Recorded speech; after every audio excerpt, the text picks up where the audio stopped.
Assalamualaikum warahmatullahi wabarakatuh, teman-teman semua yang dirahmati Allah. Semoga kita semua selalu berada dalam lindungannya. Allahumma amin. Selamat datang di mata kuliah Praktikum Akuntansi Keuangan Lanjutan. Untuk melanjutkan dari apa yang sudah teman-teman kerjakan kemarin, mari kita lanjutkan untuk instruksi berikutnya.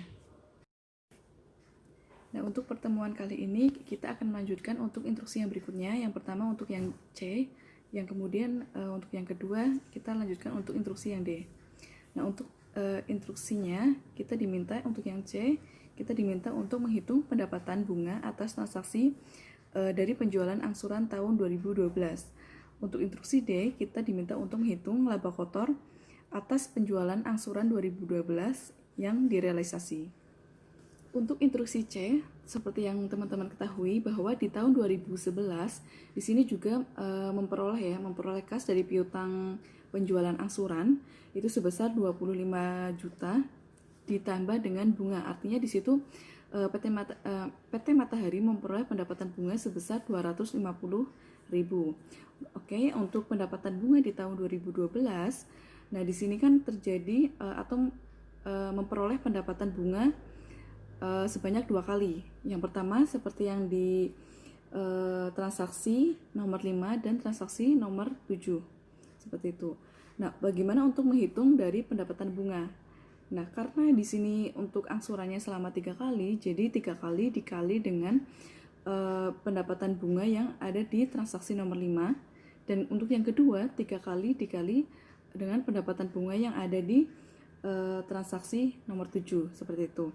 Kemudian untuk dari yang pendapatan bunga di tahun 2012, silakan teman-teman itu jumlah, kemudian hasilnya berapa, kemudian dari hasil pendapatan bunga di tahun 2012 tersebut, teman-teman jumlahkan dengan pendapatan bunga yang ada di tahun 2011. Maka dari itu hasil tersebut menjadi pendapatan bunga yang dimaksudkan dari instruksi yang C. Kemudian untuk instruksi D, untuk menghitung laba kotor atas penjualan angsuran yang direalisasi, pertama-tama teman-teman perlu menghitung berapa kas yang diterima dari penjualan angsuran di tahun 2012. Nah, seperti yang kita ketahui bahwa PT Matahari sudah menerima uang muka sebesar 66.250.000. Terus kemudian karena di sini angsuran itu kan sebanyak 3 kali ya, dan yang di tahun 2012 untuk piutang angsuran itu juga terjadi sebanyak 2 kali, yaitu di transaksi nomor 5 seperti yang di instruksi C tadi, terus kemudian di transaksi nomor 7. Oke, terus kemudian setelah uang muka tadi sudah teman-teman catatkan di formulir formulir kerja, kemudian ditambahkan 3 kali angsuran dikali dengan piutang penjualan angsuran di tahun 2012 yang ada di transaksi nomor 5 tadi. Terus kemudian ditambahkan juga 3 kali angsuran dikali dengan piutang angsuran yang terjadi 2012 pada transaksi nomor 7, seperti itu tadi. Yaitu untuk yang di nomor transaksi nomor 5 itu sebesar 13.250.000.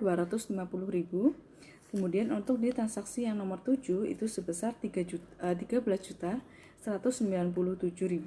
Nah, silakan teman-teman di totalkan ya dari jumlah yang uang muka yang diterima tadi berapa.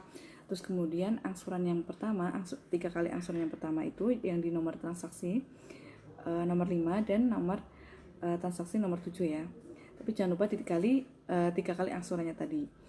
Nah, setelah ketemu berapa kas yang diterima dari penjualan angsuran di tahun 2012 tersebut, maka teman-teman silakan buka yang di instruksi nomor 1. Kemarin kan kita mencari tingkat laba ya, tingkat laba atas penjualan angsuran. Nah, silakan teman-teman buka. Kemudian untuk menghitung di realisasi labanya. Nah, seperti yang kita ketahui bahwa di tingkat laba kotor atas penjualan angsuran kemarin kan diperoleh itu sebesar 41,27%. Nah, di mana dari tingkat laba kotor atas penjualan angsuran tersebut bisa untuk mengalihkan dengan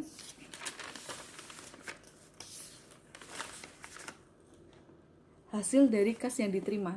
Nah, seperti itu. Jadi untuk mencari realisasi laba yaitu dengan tingkat laba kotor atas penjualan angsuran di tahun 2012 tadi itu sebesar 41,27%, kemudian dikalikan dengan total kas yang diterima dari penjualan angsuran. Nah, maka ketemulah realisasi laba yang dibutuhkan sesuai dengan instruksi yang C. Demikianlah untuk instruksi yang C dan D. Silakan selanjutnya teman-teman kerjakan, baik secara mandiri bisa bekerja sama dengan yang lain, tapi tetap di rumah ya teman-teman, tetap jaga kesehatan dan saling menjaga satu sama lain gitu.